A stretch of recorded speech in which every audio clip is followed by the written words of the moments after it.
And we're live. Afternoon, everybody. Welcome along. For those that don't know me, let me introduce myself. Hello, my name's Gavin Hoey. I'm a professional photographer, photographic educator, and today you are watching the Muse by Lumesca's YouTube channel. Welcome along, everybody. I know we've got a few people in the comments already. If you can see and hear me, can you do me a favor? Can you let me know you can see and hear me? Even better, tell me where you're seeing and hearing me from. Where are you in the world? It's always good to know, because at the moment I'm here in my little small home studio. It's just me. Well, I'm not on my own. I've also got the awesome Sam on the Super Switcher. Do you want to say hello? You can't see her, but you can hear her. Hello, everybody. How's everyone doing today? I can see there's lots of people from all over the place. So we've got Colorado. It's very exotic. We've got Reigate, which is not quite so exotic, but very nice, just up the road. Very, very close. Ireland, Wisconsin, Coventry, all over the place. So hi, everybody.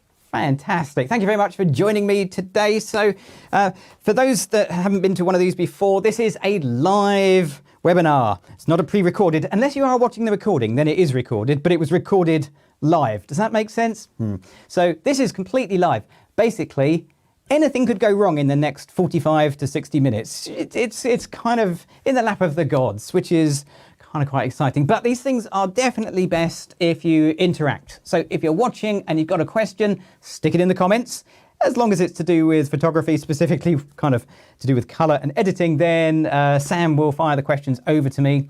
If there are some technical questions I can't answer, which is highly likely, then don't worry, because the Lumesca staff are in the background and can answer things way beyond my knowledge, which is kind of small. The stuff I know, but there is a big, wide world of photography and editing and color out there. So I'll do my best to answer as many questions as I possibly can. Plan is that we should go for around about 45 to 60 minutes. That's sort of the rough idea. Always say 45 and always end up going over. So realistically, probably about an hour. And what I'm going to be doing, well, I'm going to take you through how I deal with color in my post-processing, from the actual physical hardware side of things through to the software, the editing, how I get consistent color, why that's important in photography, and answer some questions that you may have and give you some ideas and inspiration. The photos for this are kind of fun. The photos, let me just see if I can go find them. Let's come out of this. Bear with me a second. Okay, jump over to my BenQ monitor. There you go. You're now looking at my monitor. This is a live view, and we're going to edit the photos from last Thursday's live session. Yeah, I should have planned this better, really, because then I could have done better photos during the live. But we're actually going to take the photos that I shot of Sophie during that session and edit them in the way that I would edit my usual photos. So I'm not going to do anything different. I'm just going to take you through step by step the process of getting my colors as good as I can and getting the most out of the photos. Some will be nice and straightforward. Others will be a bit more advanced editing. Right, okay, come back to me, Sam. First of all, are there any technical issues, anything I need to know about before I get going? No, it looks all good, actually. Thanks for the messages, everyone, saying loud and clear, which is brilliant. Smash it. Great. I'll have me a slurp of tea then. I can relax, have a cup of tea. Okay, so where should we begin? I guess we should probably begin with the building block of your editing process and my editing process. So recently, I had a brand new computer that I had custom built by my daughter's boyfriend at great expense, which was really nice. And I specified one really important thing. I mean, there was a whole bunch of things I asked for, but one thing I specifically said is don't spend any money on getting me flashy LED spinning fans or a case with a glass side on it that has glowing lights inside, because I never look at my computer. I mean, it's down there somewhere. There is a computer down there, but I never look at it. What do I look at? I look at my monitor. That's the thing I am actually spending the vast majority of my time looking at. So it kind of makes sense to get the best monitor you can for your needs. And as a photographer, I need a photographer's monitor. It's not a gaming monitor, it's a photographer's monitor, and I'm using the BenQ. So I've had a couple of BenQs through the years. This one is a BenQ 270C, for those that like to know the technical stuff. Now, this isn't going to be a technical live stream. Oh my goodness me, I'm just not that kind of person. I can tell you some things about it. You can ask me anything about it. Somewhere I've got a crib sheet, all of the information written down in case anybody asks me something technical. I mean, I can tell you the technical stuff, like it does 99% of Adobe RGB color space, 100% of sRGB color space. I can tell you those things. It's got a USB-C. That's really useful, so you can run it through that, which is lovely. It's 27 inches. There's a 32-inch version. This one is actually the 2K version, so some useful information. This is the 2K version. I don't need 4K monitors. It just doesn't fit in with my eyesight for a start, because things tend to get pretty small. So I've always used the 2K monitors. If you need it, there is a 4K version, which is the 271C, and the 32, which is I like the 32, it's the 321C. For a certain generation, that kind of works, makes us smile. Anybody remember it's just no? Don't know what you're talking about. No. Yeah, so anyway, so that's that. So that's kind of my monitor. If you've never used one of these monitors before, you need to go and look at them to really appreciate it. You're not going to get it from a live stream. You've got to go into one of the camera stores, Wex, Parks Cameras, Adorama if you're in Colorado. That's actually quite far from Colorado, but you get the idea. Go into a store, actually look at one of these, and you will instantly see where your money's going, because they really do make a difference. Lovely even coverage. However, you've got to get these things set up correctly. So my first kind of really big bit of advice for anybody trying to get their colors consistent and accurate is to get your room lighting sorted out first of all. Okay, you don't want to work with a window right behind you with window light beaming on, and don't work with a window right in front of you, because then you get blinded as you go. In fact, avoid windows. My actual area for editing isn't here. I edit in one of the dark corners in my studio where I got even and consistent lighting. That just makes life really good. The BenQ monitor, really handy. The BenQ monitor comes with this little guy here as part of the package, which is a nice kind of shield. It's a bit like a lens hood, but for monitors. And it works really nicely. It is a great way to keep flare and control everything really nicely. It kind of looks cool too. So go on, Sam, I can see you waving something. Yeah, I've been nudged to say that some of the retailers have got special offers on at the moment. Did they? So, yeah. Oh. Do you want to shout out? You can, yeah. You can talk. Yeah, they'll be running until the 30th of April with your favourite reseller. Oh, 30th of April, some special... Okay, you see, we have the voice from the distance. I don't know if you picked that up. But yeah, okay. So that's a UK only, I believe, as well. So if you're in the UK and you're in for a new monitor, you've got not too long, actually, 30th. What's happening? Something's happening on the 30th for us, but... We're moving house! Nothing to do with anything. Okay, cool. So this is the monitor I'm using. So that's kind of really good. So shield it, get it in the dark. You're going to find life becomes a lot more straightforward. Then there's this whole thing about calibration. So I'm going to ask a quick question to our audience. How many of you calibrate your monitor? Just if you calibrate your monitor, in fact, if you do calibrate, tell me when you last calibrated. That's probably a really useful thing. So do you calibrate? And if you do, when did you last calibrate? Now, I'm around about 30 seconds in your future, or you're 30 seconds in my past. I can't work it out. So we had a few mentions while we're waiting for answers. Go on, yeah. Ted Rogers. Ted Rogers? Yeah, that's it. Yeah, Dusty Bin. And someone said, it's Jane, do you get a speedboat with it? No. No, that's the Bullseye. wrong one. That's Bullseye. Yeah. Jane, disappointing. Did you notice they only got the speedboat when they won? It was always the car when they lost. It's like, oh, you lost, you could have had a car. Anyway, we digress, we really do. Okay, so calibration. So calibrating your monitor is something photographers know they should do. Not all of us do. Some of us are very good at calibrating, probably far too often. Others, like me, kind of do it every now and again. I think the ideal period is probably sort of 4 to 8 weeks, somewhere in that kind of zone. Once every 4 to 8 weeks is a good one. Yeah, go for it. Yeah, so let's have a look. We've got quite a few actually. Chris said 1 a month. Chris. Eddie said last week. Steve, yes, 2 weeks ago. Every week. That's X-Rite Photo and Video in Spain. Did they? So what the X-Rite Michael said said every never. week. Wow. Okay. 6 months, yeah, so it's I've changed varying. my answer. Okay, so as sponsored by X-Rite this session, so clearly the answer is every week. Yeah, I mean, real world. Yeah, I don't do it every week. It's one of those things you think, yeah, I'll do that. You know it takes time, so you have to build it into your workflow, and the more the better, clearly. So how do I do it? Well, I actually do use an X-Rite product to do it. So there are a bunch of them I've got. But look at this. This is a beast. Oh, Ronald, hang on.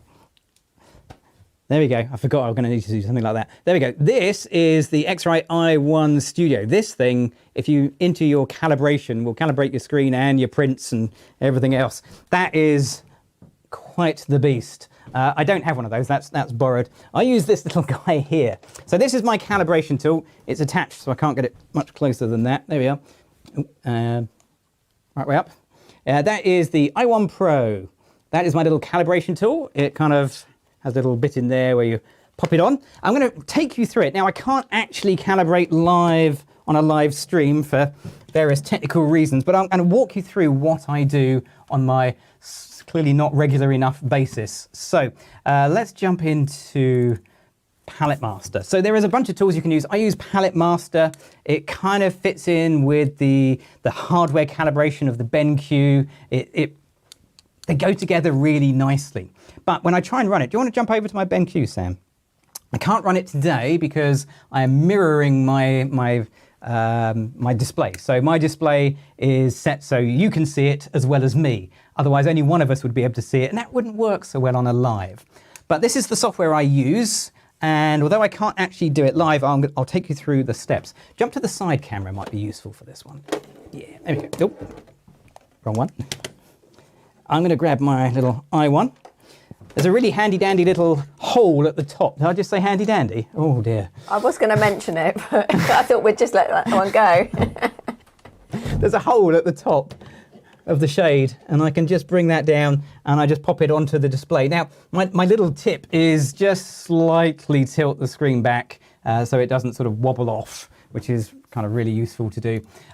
You're then going to run the software, and it's going to tell you where to put it on the screen, and it's going to run through a whole series of calibrations. I'll show you what I do. So I have to say, I keep mine simple. So jump over to the BenQ again. Thanks, Sam. So this is my settings. My settings are basically exactly what comes out of the tin with one change. So there's a whole bunch of, I mean, if you're into your technical bits, you'll love this. I use the advanced setting and then don't change a thing. That sounds about right, doesn't it? The only thing I ever change is the RGB primaries, which I change from Adobe RGB to sRGB. So I think we should just sort of explain that very briefly. So Adobe RGB. If you wanted to look at the amount of colors that can be held within a space, they all hold the same, but Adobe RGB holds a bigger, broader range. sRGB has a slightly smaller range. If you're really serious, Pro Photo RGB is the biggest of the three, but our monitors can't show that. And because I do everything, my entire world is online. Everything I do is internet-based, video-based. It's just everything for me is that world. That's the sRGB world, which means I leave my whole calibration in sRGB, so I don't have to worry about colors mismatching and all sorts of things. It just works for me. Now, if you're a different sort of photographer, if you're printing or your clients have the ability and the need for Adobe RGB, this monitor is great because it'll do Adobe RGB as well.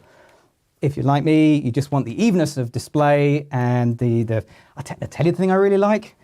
2 USB ports and an SD card reader on the side. I am that shallow. That is my favorite feature.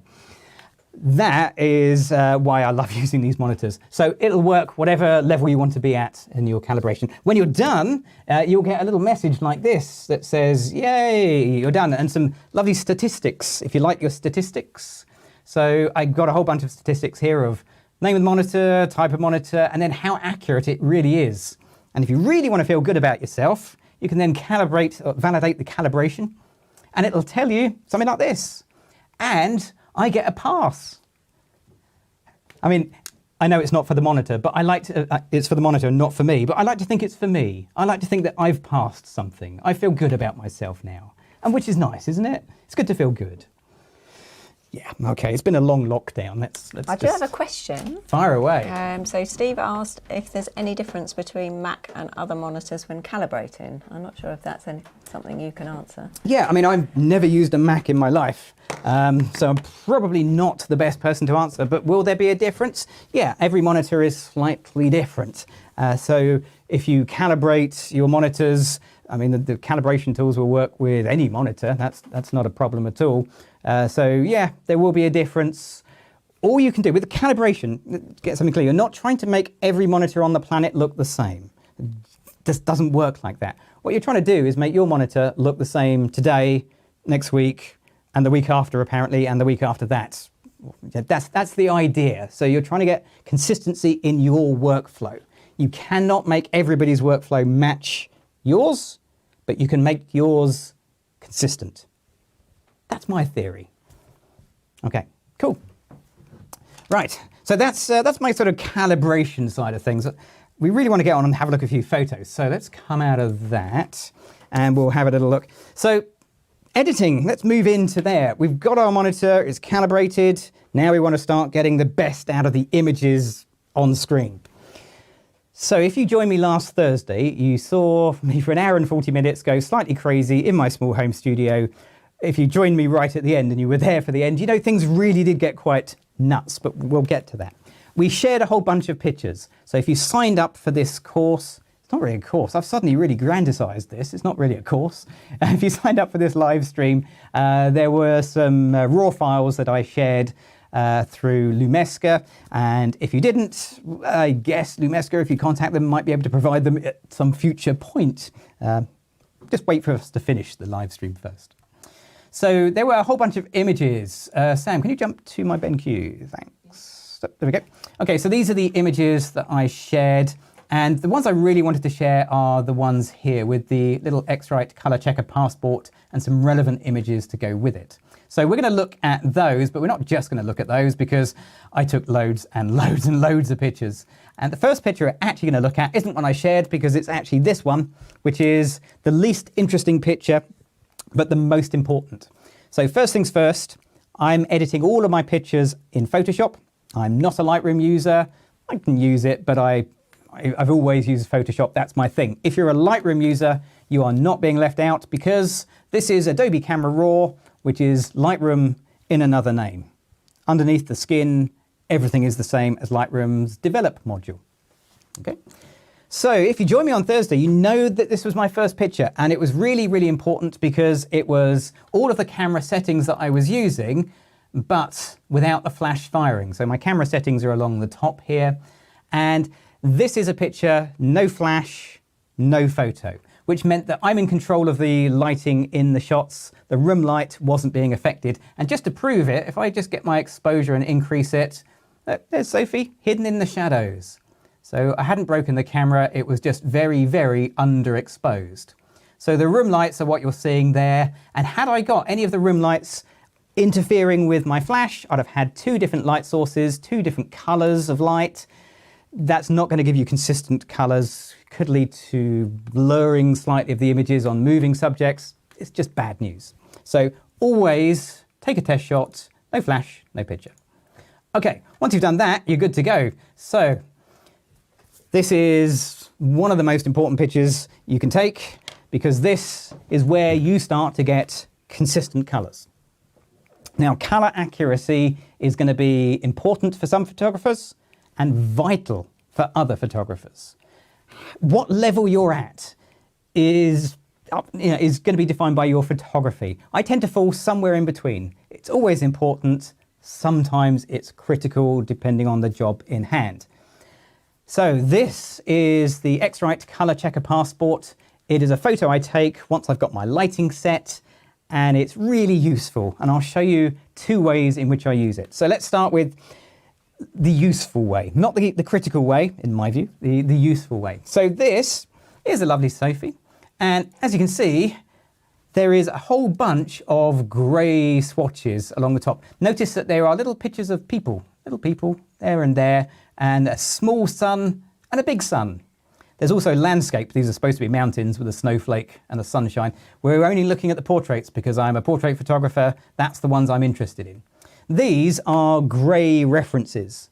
So if you didn't do the custom white balance like I did in the session, this is where it doesn't matter because you can do it in post.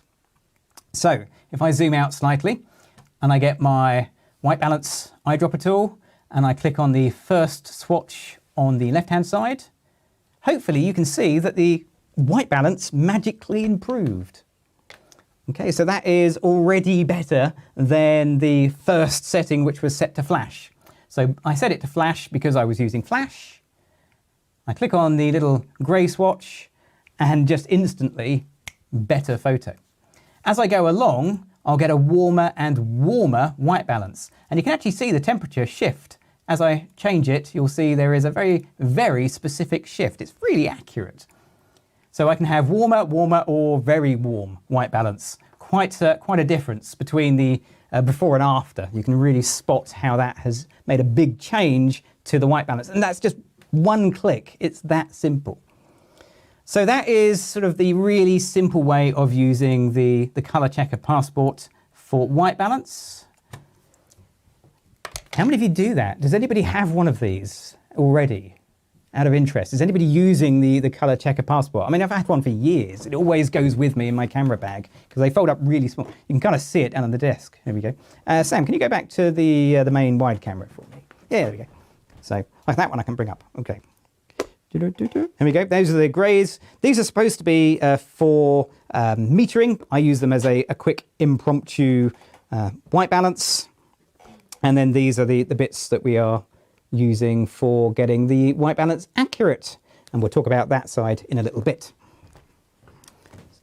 Okay. Anybody got one, Sam? Well, Robert said yes. Hey. You and me, Robert. Well done. Yeah. Have a classic, Chris said.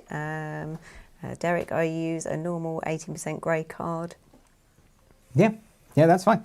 So for me, these things are really good because they fold up kind of like that, and then they're almost indestructible. Goodness only knows I've tried.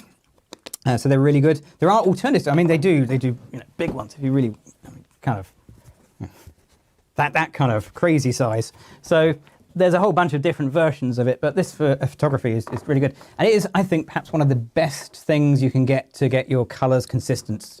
It just makes a big difference. So there is a little kind of interesting bit here. Whoops, I didn't mean to click on that. I meant to click on that. And then there we go, that's it. You might notice there is a little kind of bite mark just taken out of that one. Now that's not a fault. Don't try and, oh, sorry, thanks, Sam. You managed to hide the mistaken click, so I appreciate that.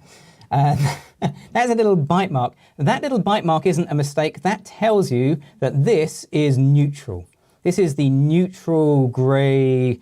These are warmer and warmer and warmer greys as you go along. Okay, so you'll notice the same for landscape as well. There is a little bite mark out of this one, and then you've got colder and warmer white balances for your landscapes. So that one, if you just want it neutral, the one with a little bite mark is the one you want to go for.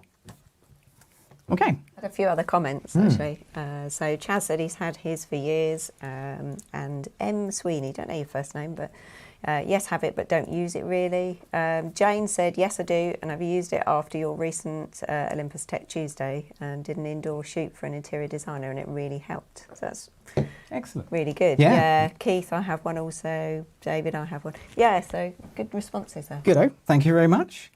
Okay, so I'm going to go with the middle, slightly warmer white balance than the neutral white balance. And that's kind of it. This image is done. So I can either click done, or I can open it and go from there if I needed to edit it. But what I want to do is bring up this image. So this is same lighting, same setup, same everything, wrong white balance. So I can just come down to these three little dots and choose apply previous settings, and it'll apply the previous white balance. I don't need to have my ColorChecker Passport in the shot.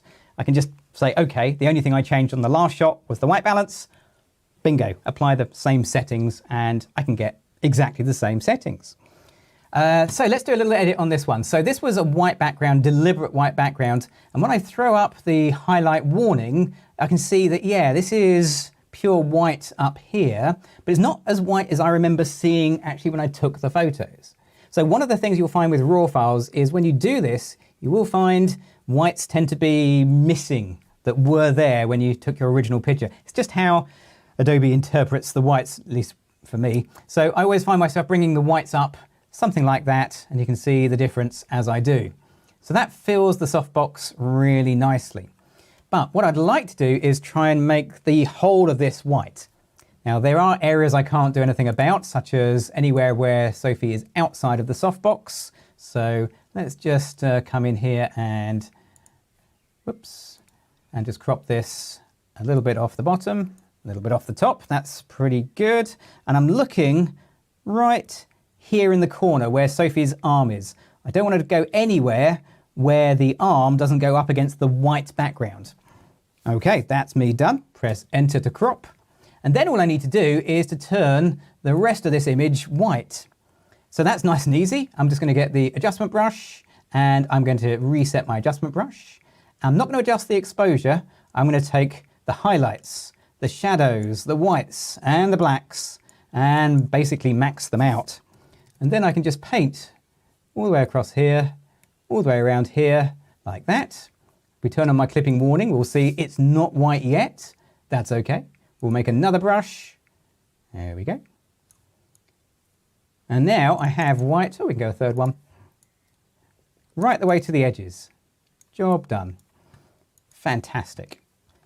That gives me a nice, clean, big white background that didn't actually exist. Okay, let's open it up. So once you've got this big white background, you can then increase it even further when you come into Photoshop, grabbing yourself the crop tool, making sure that pure white is your background color. Yeah, look at the size of my Elinchrom softbox. Wow, it was huge. I can actually have a huge white background. That easy.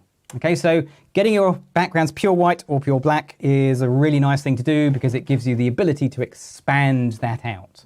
So that was kind of my thinking when I was shooting that, thinking, I know that Sophie doesn't quite fit in it. I know that it's not quite white. I know I can easily fix it in post. Okay, let's take that in a different direction with one of the other photos. So I'm going to go grab another photo. Here we go.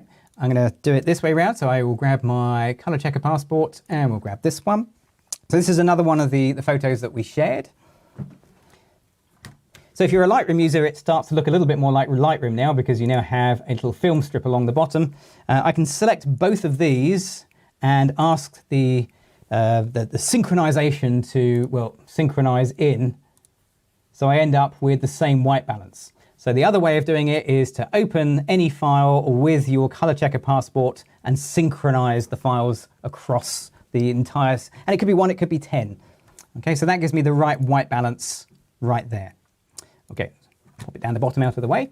So what are we going to do here? Well, interestingly, having got my right white, oh, that's tricky to say, right white balance, say that 10 times quickly.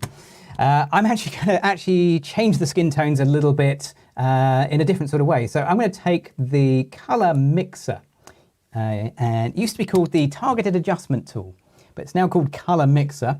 And I will get my targeted adjustment tool, which is now over here. I keep moving it around a little bit, and I can actually adjust the skin tones. So if I click here, I can drag up and down, and if I drag down, I'll make my skin tones, well, completely disappear. If I go up, they're going to become kind of very sunbed-like. So I can actually give the whole skin of Sophie that nice sort of washed out look. I can do the same thing with the luminance as well. So I can click on a skin tone and make the skin tones lighter or darker. So let's make them a little bit brighter, something like that. And you'll notice it didn't change the lips. It didn't change anything else. And you might think, well, everything else is black and white. Not so. If I come over to the Mylar here, you'll notice that my little color swatch has a purpley color. And as I go around, I'm getting different colors, a sort of blue. And I can actually change, oh, we're on luminance. That's not what we want to be on. We want to be on saturation, of course. I can actually change the saturation of what I've just clicked on and bring up the saturation. So it's sort of a bluish tone in there. So I can actually increase the saturation on a color that doesn't really seem to be there. Something like that. That looks about right. Okay, let's open that up. I could make a bunch of other changes. One thing I always do, and I won't keep doing, is take the noise reduction up. Just take it for red that I've done that on every picture from now on. Okay, so I always put some noise reduction in, just assume that I've done it from now on. Anything else I want to change here? Yeah, we could probably tweak the brightness a little bit, but other than that, happy with that. We'll click open.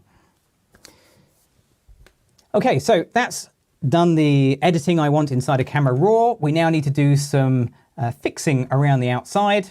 So I'm going to use, let's use the patch tool. Let's go crazy and say there's a big area there. Let's patch that up with the patch tool, draw around the bit I want to patch, drag it around and say, yeah, there will do quite nicely. And let Photoshop do some of the heavy lifting for me, which is kind of nice. There we go. And if you don't like the results, you can always change the structure. Actually, the structure's fine. Just shift the color around slightly. And let's see if we can get it to be, there we go, that's better. So there's a couple of settings up here for the patch tool. If the patch tool isn't working for you, feel free to dive in and change your structure and color. They're not exactly logical, trust me on this one. The one you think would work isn't always the one that does work, but it'll do quite a good job at patching that quite nicely. So that's okay. Let's go a little bit mad. We want to add some more color. Let's go back into Camera Raw filter, and we'll take this image back into Camera Raw, and we'll apply a little bit of a radial filter. And what I'm going to do with the radial filter is reset it. I'm going to shift my white balance to a colder blue white balance. And I'm just going to drag out a little bit of a colder blue vignette, effectively. I'm effectively vignetting the edge of this to go, well, I want to go cold. Actually, I quite liked it warm, but my original plan was to go a little bit cold. And I can change the feathering as well, just to kind of feather that in. And if it goes anywhere on Sophie, I can erase it away. Okay, awesome. So there you go. There is a quick edit of that photo. Add a splash more color into it, control the skin tones, control the white balance, get it looking the way that I had in my head, but I couldn't actually photograph it like that. It just wouldn't have been possible. Looks good, looks kind of spacey. It does look spacey, yeah. It does look spacey. Any questions? Are we okay? Good, keep going. Smashing. Okay. So there's a bunch of other pictures. Let's dive into one of the other ones here. So having done that, you might think, okay, let's go grab my ColorChecker Passport as well. What about this? So these two photos were taken with the same light. So they were both taken with the same speed light, with the same light modifier, which means, in theory, they should have the same white balance. That's kind of the idea. So if I select them both, and then I choose a white balance, and this is the third way of doing it, which is to make sure they are both selected at the same time, I can click on the white balance, and it'll change my other selected image white balance as well. Just to show you, if I click on the wrong white balance, you can see that they've both changed. Don't do that. I guess if you do it enough times, you can call it your style. Don't do that. Let's go for that one. There we go. So that gives me the correct white balance. But again, the correct white balance is a good starting point. I might just shift my colors around a little bit. So once again, I'm going to use the color mixer. I'll use the targeted adjustment tool, and then I'm going to click on some of the blue. If you saw this live, we had a blue gel, which is where this blue came from. So if I didn't want it, I could remove the blue. If I want to enhance it, which I do, I could actually just increase the saturation. And if you look carefully over on my color mixer over here, you'll see it's not just blue that's moving. This is actually blue with a hint of purple. So the targeted adjustment tool is great because it'll read the color and then adjust what you see by what you've clicked on. Okay, so that just gives me that more intense color. Okay, so that is, actually I quite like the before and the after. Oh, there's a dilemma, isn't it? They're both good. Okay, let's open that one up. So finally, if you want to repeat the process, go grab the next picture along and you think, I want to do the same thing again, not a problem. Go back to those three little lines, apply previous settings, and it'll apply exactly what you did last time, this time. if you're a Lightroom user, you get a bonus in Lightroom. So in Photoshop, it won't reproduce the local adjustments, things like the graduated filter, the radial filter. Those won't come across. But in Lightroom, when you apply the previous settings, they do. Small difference between the two. Okay, and we are done. We can open that up. So again, consistency in color across my set. That's what we're after. Perfect. Okay. So if you are just joining us, welcome along. Just looking at the time. Yep, that was good. Welcome along. This is the Muse by let's try that again. Muse by Lumesca's YouTube channel. Trying to get all my words in faster, and that of course doesn't work. This is a completely live session, so if you are joining us live, fantastic. If you've got any questions, be they technical or about what I'm doing, feel free to chuck them in the comments. If you're watching the recording, nice of you to be here. Pop your questions in. Lumesca will be monitoring the post of video questions as well. I mean, if it's 10 years down the line, maybe not, but certainly in the near future. I say that, we still get questions on YouTube from 10 years ago. It's remarkable. So far, can we come back to me, Sam? Lovely, thanks. So far, we have done what I'm going to call the essentials. We've done a little bit of color management. We've got our monitor set up correctly, so the BenQ is looking as good as I can get it. We've taken photos with the ColorChecker Passport, and we've done a rough white balance. If you really want to see a difference, if you really want to see what the value of this is, you've got to start looking at making your own custom profiles. So let me show you what that is. So let's jump into this image here. So, oh yeah. Oh, thanks, Sam. You're way ahead of me. No, I want people to do it psychically. So this is a picture. At this point, I'd changed something. And when you change something, that's the time when you want to think about doing another one of these photos. I think we're a bit out of sync. I'm a bit out of sync. Okay, that's a tricky one to fix. 1 second. Let's have a little look and see what we can do.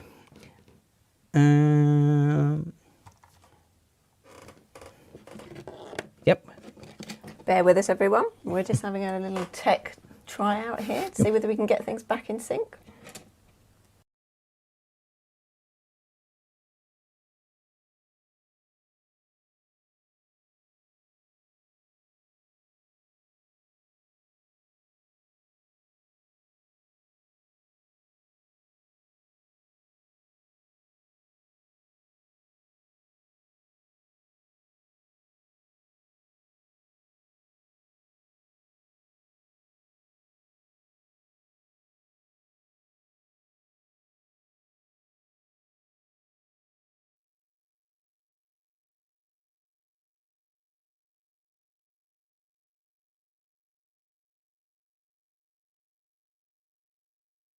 Okay, here we go. Right, try that again. Technology, it's a wonderful thing. Can you get back to me, Sam? There you go, thank you very much. Technology is a wonderful thing. Okay, we've just done a little bit of a reset. Let me know, how are we doing? We'll see if we're back in sync or not. If not, we'll just have to keep pressing forward. Fortunately, when you look at the screen, it doesn't really matter too much. Sam, we got any comments? No, we're right. We're okay? Nothing yet. Nothing yet. Is anybody seeing us? Let me just check. Yeah, all good now. We're all good. Okay. Thank you, X-Rite Photo and Video in Spain. Hey, very good. Technology, it's a wonderful thing. Okay, so, which is good because we're getting to the important bits. So, here we go. So we have my ColorChecker Passport. There are some profiles built into Photoshop. Come back to my BenQ for me, Sam. Thanks. There are some color profiles built right in here, and they are useful and they are different. And you can see as I go through the ones that are built in that my image changes quite significantly as I go through. So I haven't changed anything other than just changing the color profile, but those are generic color profiles. What we want to do is build a specific one for this lighting, for my camera, for my setup. This is where this picture comes in. So if you're a Lightroom user, there's a handy dandy, I said it again, there is a nice useful little kind of built-in sort of thing, you just click it, it just works. Photoshop, I have to do a little bit of work. So let me show you what I'm going to do inside of Photoshop. I'm going to launch the ColorChecker Calibration. This is a piece of software that will create a custom profile, but you'll notice that it says DNG at the top. So it wants a DNG file for this to work. So what I need to do is create one. It really is simple. I think your audio is a bit loud now. My audio is, oh yeah, it probably is. It rebooted. Hang on. There we go. Let's just test it. There we go. That should do you just fine. Thank you very much. Good spot, everybody. Okay. So what I'm going to do is use the same image, not going to change anything. Let's make it nice and big, but I'm going to save it out. Now they keep moving the save button, bless them, Adobe. It's now up in this top corner, and I'm going to save it as a DNG file. I'm going to save it to my desktop so I can actually find it, because we only need it once and then we can get rid of it. It's a temporary thing. And then if I go back to my desktop, here is my DNG file. I'll launch the X-Rite ColorChecker camera calibration software. That's a snappy name, isn't it? It is, yeah.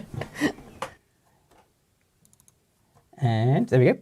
And then it says drag and drop a DNG image here. Well, that's lucky because I've got one right there. There it is. I can drag and drop a DNG image right there. It'll load it into the calibration software, which I've now managed to get 2 of, which is quite impressive. There we are. The joys of live. And that's it. There it is. It looks automatically to find the swatches of color, and it really is the image. I can actually zoom out on this and show you. There we go. There's Sophie, holding it in place. So it just works. It works automatically. If it doesn't work, you can always drag these little green spots around and do it manually, but you don't have to. It works. In fact, I can't remember a time it's ever not worked. It's been that reliable. Create profile, give it a useful name. Let's call this Red and Studio. Okay, there we go. I've created a profile. It'll save that into well, my computer. It'll be here forevermore until I choose to delete it. It just takes a moment to do that. There we go, successfully created. I can close the software down, and when I go back and relaunch the same image, if I now go to my profiles and I choose profiles, there it is, Red Studio. And when I click it, you'll find that the color is significantly different. Let's go back to Adobe's color, my color. Adobe's color, my color. Can you see how the red really pops? The red really comes alive, but not just the red, the blues down here, just different like you wouldn't believe. So I get a huge difference in the color. This is maximizing the quality of my image, doing absolutely nothing more than choosing the right color profile. It makes a massive difference, it really does. So that's there, that's now built in. I don't need that image anymore. I can actually go and launch a whole bunch of images that were taken with that light, with that camera, with that lens, everything sort of profiled in. Let's grab these images right here and bring them in. In fact, I'll go get that red one as well. Let's do all of those. Here we go. Okay, so I can launch, if I select them all, my profile, and I can go down to profiles and choose the Red Studio profile, and they all change. They will all have the nice red profile. But I'm not going to stop there. I'm going to do one more thing as well. Can I do it again? Sorry, I had you over there. I was just reading a question. Oh, okay. Oh, yeah, I can see the problem. Yeah. I can do that again for you, no problem. Okay, so there we go. That is Adobe Color. And let's go into my profiles and my reds, and you'll see a little kind of warning triangle as they change along the bottom, and it just lifts the color. One thing I am going to do is also fix my white balance, because the profile I find doesn't fix the white balance. You still really do need to go back and do that. So let's choose the nice middle of the road. There we go. And also, because I wasn't using a flash meter, social distancing, I also want to bring the exposure up a little bit as well. I reckon I was a little out. Now, all of these were taken with the same light on Sophie. The background was the same light, but with different gels. That was no background light at all. And the difference is quite quite remarkable. In fact, if I go to the one here where if we zoom in a little bit, let's just lose that tool, and I choose a different profile. Let's go with that one. You can see how my greys almost disappear. I get so much more information out of it just by getting the right color profile. It's like I've improved the quality of my camera, and all I've done is profiled the lighting and the camera and the lens. Super, super easy, but huge difference. If you're serious about your colors, this is what you need to be doing. This will give you consistency, quality, and accuracy. It really does make a difference. So, and if you're not serious, you've still got all the little grey cards. You've got the best of both with the X-Rite ColorChecker Passport, which is why this thing actually lives in my camera bag. In fact, this one's not mine. This is a new updated version with the 2 grey cards. It may not go back. We'll see. I've got a couple of questions for you. Far away. Does it work with other software? That's Terry. Does it work with other software? Yeah. No, you're going to have to use X-Rite's own software for this one, but it's free. It doesn't cost you anything. So, yeah. So not, but if you mean the profiling... Not Adobe. Yeah. Not Adobe. That's a good question. Yes, I'm sure it will work with Capture One. With TIFFs on Capture One. There's a voice in the background telling me TIFFs in Capture One. Other software may work as well. Yeah, DxO, we think, maybe. Terry, that's a good question. Yes, it does work with other software. And Matt asks, would the colour calibration work with charts like the ColorChecker SG? Yes. There we go. Same thing with the white balance picker. I'd love to say I knew the answer to that one. There's somebody nodding more intelligent behind me, behind the camera, who knows way more than me. Yes, it does. Yeah, go on. Oh, okay, cool. Oh, lovely. Right, brilliant. So those are done. We've got our colour reference in there now. That's pretty good. So I'm going to cancel all the changes and throw into the mix one of these images. I had a couple of the red images. That one I shared with you, and you know what it's like when you go through your images, you find one, and then later you think, I prefer that one. So I'm going to edit that one. So if you saw my Instagram feed for yesterday, I popped this on Instagram, and I said I'd show you how I edited it and how I create the seamless swipe. So I've never shown anyone this before, so this is a special one for Lumesca, and I'll take you through the steps on my editing. So let's go back into this and come out of that. So I'm going to open up the images right here, so we'll bring that in. So first things first, I'm going to apply, let's grab that one, my profile, which will be the Red Studio. Now, this is different background, different time, but the lighting was the same. It's the same light, it's the same softbox, it's the same camera, it's the same lens, it's the same. So although it's a different time, and I could have done another profile picture, I don't really have to. Okay, so that's my correct profile. I'm going to use the image here to get my correct white balance, and I'm going to go for that nice sort of semi-warm one. Don't need that image anymore, it's done its thing.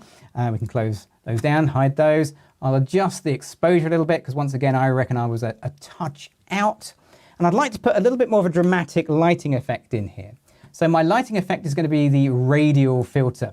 And with the radial filter, we used it earlier to change the edges of the silver foil blue. This time I'm going to use it just to create a bit of vignetting. So I'm going to change my exposure and drag out a little radial filter and then pop it on a bit of an angle. So yeah, something like that. Let's go with that sort of angle like that. So I can change the exposure and have a lighting pattern that would be very difficult to achieve. Not impossible, but very difficult to achieve outside of post-production. So that's kind of nice. I like that. That's okay. Do I want to do anything else? Well, let's have a little look. I think I'm kind of happy with that. We might want to put a little bit of contrast. We might just want to take the richness of the colors up. And be careful if you're going to do this. If you use the saturation on strong colors like red, very, very quickly you can oversaturate them and end up with oversaturated colors. The red highlight warning here is not a warning of white. These aren't white areas. They are just one of the colors, the R, G or B, becoming 100%. It's like completely red. And you can see it on the histogram there. So watch out for saturation. Go with vibrance first. Tends to work better. Okay, so that's kind of okay. Happy with that. We can go check the sharpness. always a good idea before you do too much work. Are you working on an image that's really, really sharp? I am, but I also think maybe I want to overdid my color. That's better. Okay, that's pretty good. I'm happy with that. I'm going to crop it next. Let's get the crop tool. So if you're not a Micro Four Thirds user, if you're not an Olympus user or a Panasonic user, there's a neat little thing. One of the reasons I like using these cameras is they're not 2x3 like most other cameras are. They're actually 3x4, which means I get a bonus top and bottom to every picture that I shoot. So if I'm slightly out with my framing, I've got an option to reframe, which is kind of useful. So I'm going to reframe a little bit like that, actually going in rather than out, but it's a nice little thing. Just be aware of, yeah, Micro Four Thirds users do get a bonus. Okay, let's open up the image. We're kind of done there. Everything looks good. It looks absolutely stunningly bright and lovely. It's a side camera. Do you want to just try the side camera, Sam? Hey, there we go. Get a feeling for what I'm seeing, which is, yeah, it looks really, really bright and colourful. So that's pretty good. Let's go back to the BenQ again and we'll slice this up. So how do I make a seamless slide? So seamless slide, if you look at my Instagram feed, the Gavin Hoey, I didn't choose the name, sorry about that. I start with the final picture like this, and then I slice it up on a close-up that when you slide across, it slides like a panorama, but you don't see any join. So here's how I do it. I'm going to go to Image, and I'm going to duplicate this image. Once I've duplicated the image, I'm going to resize the image. So Image, Image size. Now it needs to be less than half of whatever the width and height is. So at the moment, whoop, come back over here, the width and height, 4,624, well, it has to be less than half of that. To make it easy, I'm going to go 2,000. Okay, so I'm going to resize this to less than half. Click OK. Apparently it doesn't do anything because I'm live. There we are. And then I'm going to copy that image. So select it all, and then edit and copy. Back to my first picture, edit and paste. So that pastes a small version over the top of the big version. I'm going to make that go white. So I'm going to hold the Control key or the Command key on a Mac and click it so it becomes a selection, and then fill it with white. Let's choose white. Okay, so just so I've basically got a white square, lose the selection and drop the opacity down. So basically I have a white square that's exactly the same size as my resized image. And then I just need to make a copy of that. So hold the Alt key or the Option key on a Mac, drag it out, and that's going to give me an exact copy. Make sure that they fit on the screen, something like that. There we go. And then I just need to select, hold the Control or the Command key, click on one of the layers, and that will select it. But make sure you're working when you select on the actual photo. Edit and copy, edit and paste. And when I paste it in, I'll get a close-up part of the picture with a chunk missing. Go to the other layer, hold Control or Command, click on it, go back to the main photo, edit and copy or Control C, and then edit and paste or Control V. Okay, so now I have 3 images. I have the full image, I have the close-up left side, and the close-up right side. So I've got all my bits and pieces together as separate layers. And then all I need to do is to save those out, File, File, and then Export and Layers to Files. So this will allow me to take all 3 layers and save them to somewhere, usually Dropbox in my case, and then I can take them from Dropbox onto my phone, and then from my phone onto Instagram. So that's how I create a seamless swipe, which is kind of fun. Any questions, Sam? Good, okay, we'll keep going. Okay, so we're nearly there. We are nearly at the end. We are, I said we'd run for about an hour, didn't I? So let's jump into the end. So the way we ended, yeah, let's come back to me or either one. Yeah, there we go. The way we ended, if you didn't see it live, we ended with a piece of garden equipment and 2 lights on the end. And we spun this around and photographed it. It was, yeah, not something you should repeat at home. It was quite exciting, to say the least. I rather enjoyed it, which is good because you should be enjoying your photography. The end results were unexpected. That's not something you can plan. I mean, we can kind of plan lives, but we can't plan smoke, spinning things, and a model in front of it. So, yeah, it was good fun to do. Let's have a look at the photo. Excuse me. So this is the end result. So this was quite a long exposure. This was a fifth of a second, f2.8, ISO 200, and we had the spinning effect. So at a fifth of a second, that was just long enough to get the sort of half a rotation, because we had lights at either end. The only trouble is they don't really match up, so we've got a little bit of post-processing work to do. We also need to try and get the best out of this image as we can. Now, this was using the same light that I made my color profile for earlier, but there's one caveat. We filled the room with smoke, and smoke is blue. It's really blue in color. So I can't really get an accurate color using the same profile, but I can try. So let's go and have a little look and see how it looks. Okay, here's my profiles. Here's red. Ready? Ta-da! Okay, so the reds are really, really popping, and I prefer that. It was looking a bit washed out before, so that's what we're going to use. It's not accurate, but I like it, and therefore it's correct. Okay, that's my theory anyway. So let's see if we can fix this up. I'm going to use a little bit of the radial filter. I'm going to drag a nice little radial circle out, holding the shift key so my circle stays nice and circular, and something like that. And we've already actually got a bit of exposure on there, and that's good because I think I want to take the exposure down a little bit and throw some color in there because we want to try and get some color in. So that looks pretty good. I'm kind of happy with that. I think whilst I'm here and making adjustments, I'll use the adjustment brush.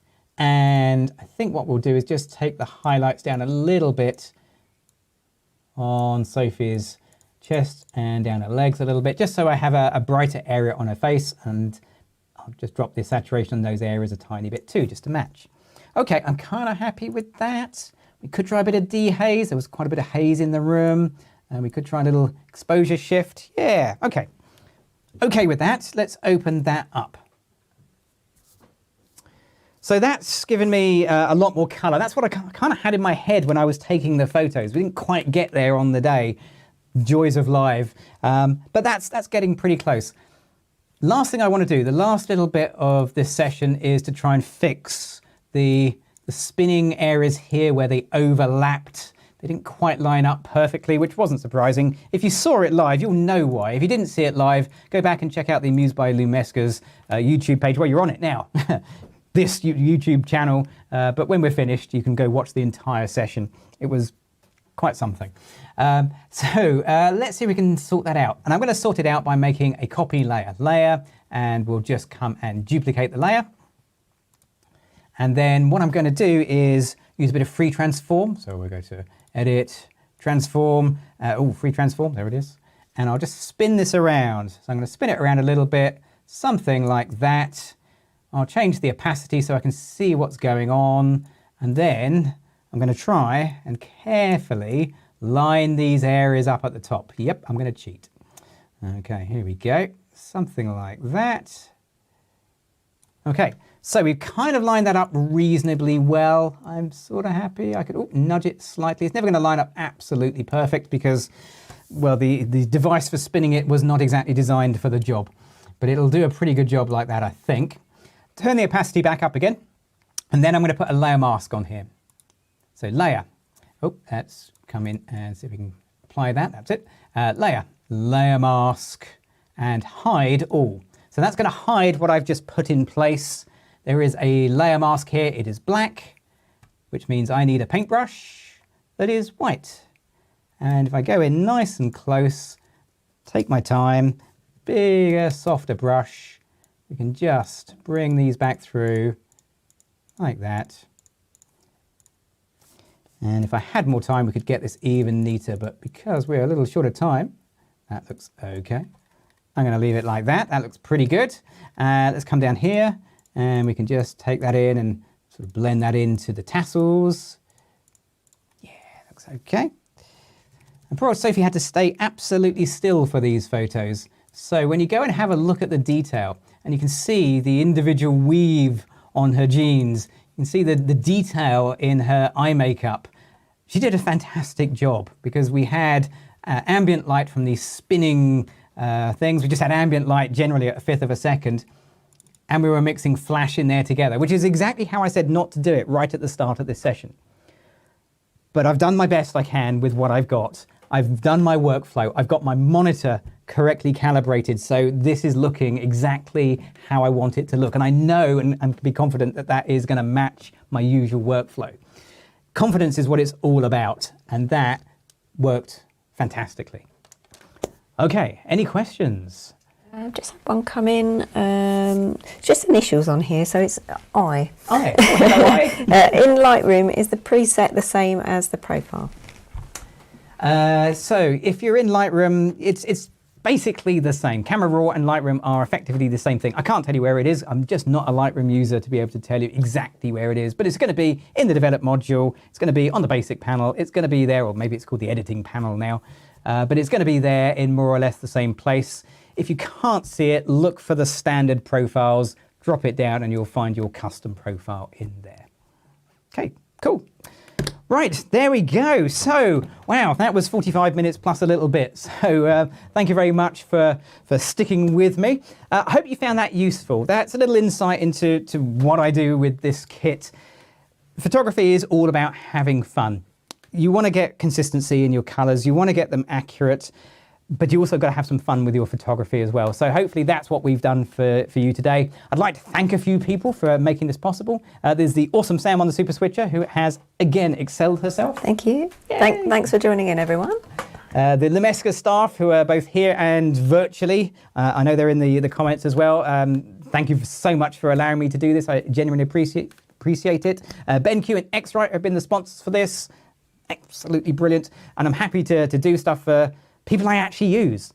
I mean, I actually use this stuff. It's not, you know, there's nothing else going on. Literally, this is what I use every time I do a shoot. So thank you very much to those guys for being there, but mostly you lot for actually joining me. If you were here for Thursdays and today's, wow, absolutely amazing. I've really enjoyed doing these. I hope you found them useful. All it leaves me to do is to say, keep safe, keep taking photos. I'm Gavin Hoey. Thanks for watching.